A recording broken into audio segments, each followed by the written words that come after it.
So Life Funders finally did it. They finally got to translating a little game known as Live a Hero. If you guys don't understand how insane that is, realize they first announced the translation like 3 years ago. I'm not even joking.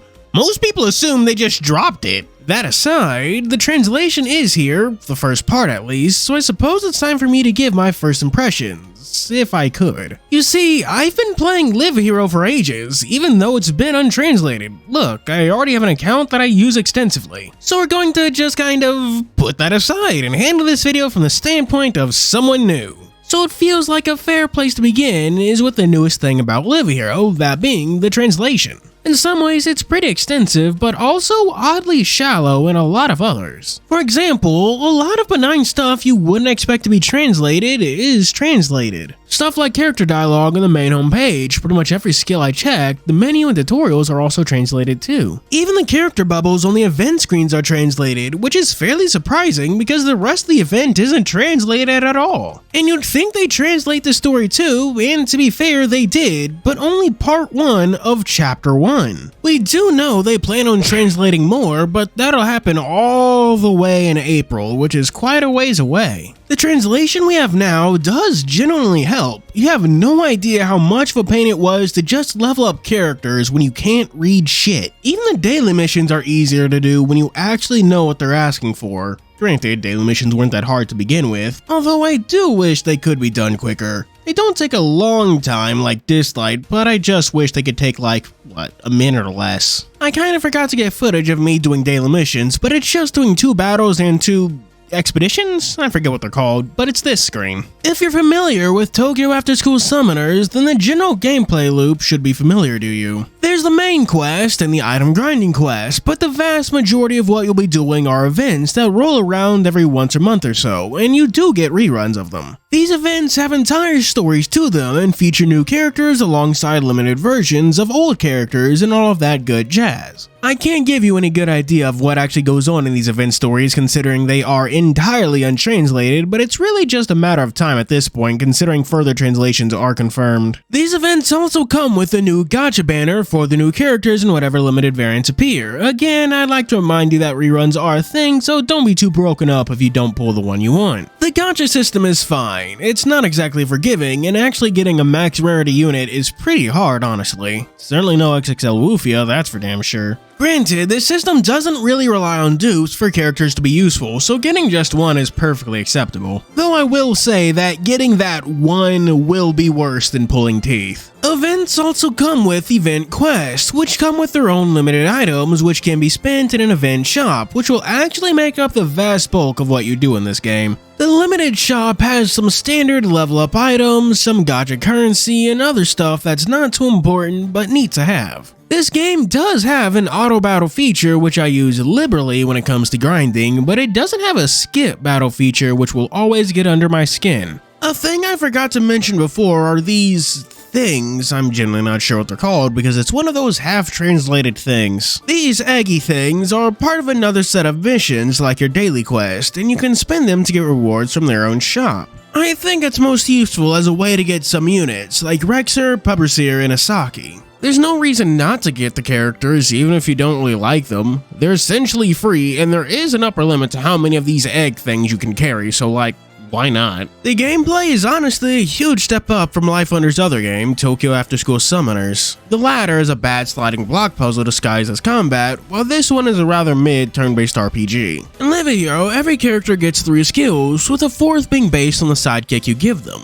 Actually, give me a second to whinge about sidekicks because they're actually an important mechanic. Sidekicks are kind of like equipment you get through the gacha, and a thing I actually liked is that sidekick units tend to just be the heroes outside of their costume. The real use of sidekicks is that they not only give stat buffs and other kinds of buffs, but they also give a 4th move to whoever they're attached to. While you can't equip more than one sidekick, you do have a slot to equip multiple sidekicks' passive buffs. And these buffs become permanent options you can select by building the relationship between the hero and whatever given sidekick you choose. This can either be through battles, which of course takes time, or this relationship up mechanic that of course takes resources, so pick your poison. I do like this mechanic in some ways and dislike it in others. On one hand, it's a cool way to involve characters using superhero tropes, but on the other hand, it kinda feels like it clogs the gacha. I'm not sure if that's true, but it's what it feels like, to me at least. This sidekick tangent went on way longer than I thought it would, so let's get back to the actual gameplay. It's built around view power, which is that stuff at the bottom. It's essentially just a meter you use for your character's second and third skills. Pretty much every action builds view power, which gives interesting ways for characters to work. For example, some characters' skill 1 actually prompt others to attack, kind of doubling up on view power generated. The skills themselves also have buffs and debuffs attached, and some are unique and some are not.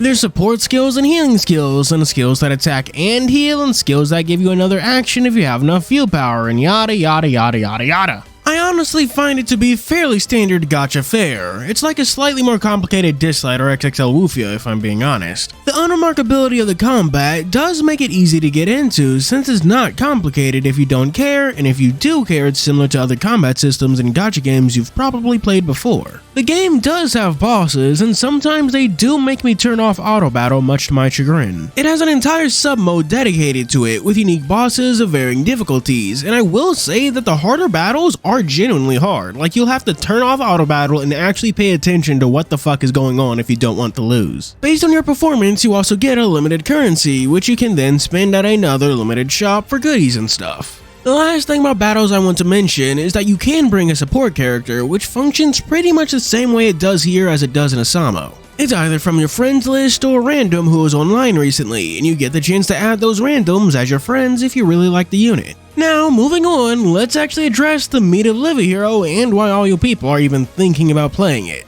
The translated story. This story takes place in the future, in a world where monsters called kaibutsu exist. What makes kaibutsu so dangerous is that whoever they eat disappear from existence, essentially being erased from time, space, and everyone's memory. Does that make sense so far? Well, you better pay attention because the writers didn't even try to hide the weird anime bullshit with this one. Heroes aren't just people with superpowers or something. Rather, they use a parallel or potential future to get their powers, abilities, and suits and all that stuff. But to do that, they need an observer, someone you can view and bring that potential future into reality. And that is where the self-insert protagonist comes in. While they weren't originally an observer, they were made one through a mysterious figure known as the Broker. Did you get all that? Does that make any sense? Hope it does, because I'm just gonna move on. My problems with self-insert protagonist are already known, so I'm going to skip over that one. I do like the setting, being this futuristic society with superheroes, because it does kind of focus on the fundamental differences between characters. Like, we have giants bumbling around the city, and one moment I remember distinctly are two aliens actually talking about cultural differences regarding food back home.